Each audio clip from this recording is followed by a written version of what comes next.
তোমাদের সাথে একটা রান্না করতে করতে গল্প শেয়ার করি। এক দেশে একটা লোক ছিল যে প্রচুর রাগী ছিল এবং রাগের মাথায় সকলের সাথে খারাপ ব্যবহার করত। এবং তার খারাপ ব্যবহারের কারণে গ্রামে কেউই তার সাথে কথা বলতো না।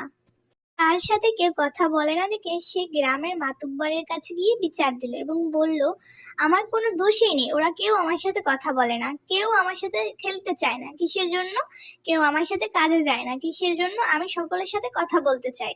তখন গ্রামের মাতুব্বর বলল, ও আচ্ছা ঠিক আছে। গ্রামের মাতুব্বর এক বস্তা তুলো এনে বলল, এই তুলোগুলো বাতাসের সাথে উড়িয়ে দাও। সে বলল আচ্ছা ঠিক আছে। সে করলো, বাতাসের সাথে সাথে তুলোগুলো উড়িয়ে দিল এবং উড়িয়ে দেওয়ার পর গ্রামের মাতুব্বর বলল, সকল তুলা তুমি এখন এই বস্তার ভিতরে ফেরত আনো। ওই লোকটি বলল, তুলা তো উড়ে গেছে, তুলাগুলো আমি এখন কিভাবে ফেরত আনবো? ওরা বাতাসের সাথে অনেক দূরে চলে গেছে, ওগুলো এখন আর ফেরত আনা সম্ভব নয়।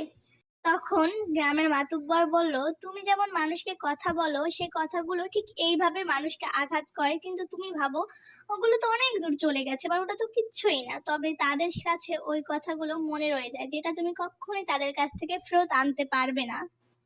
কথার শক্তি হলো আগুনের মতো, ভালো কথায় আলো দেয় এবং খারাপ কথায় সবকিছু পুড়িয়ে দেয়। প্রতিটি মানুষের আসল শক্তি হচ্ছে জিহ্বা। যার যত তীক্ষ্ণ বুদ্ধি এবং বুদ্ধিমান, তার কথা বেছে নেওয়ার ক্ষমতাও অধিক বেশি। কারণ জীবনের শেষ পর্যায়ে কেউ আপনার চেহারা বা আপনার সম্পদকে মনে রাখবে না, মনে রাখবে আপনার কথাকে। আপনি কোন কথা বলে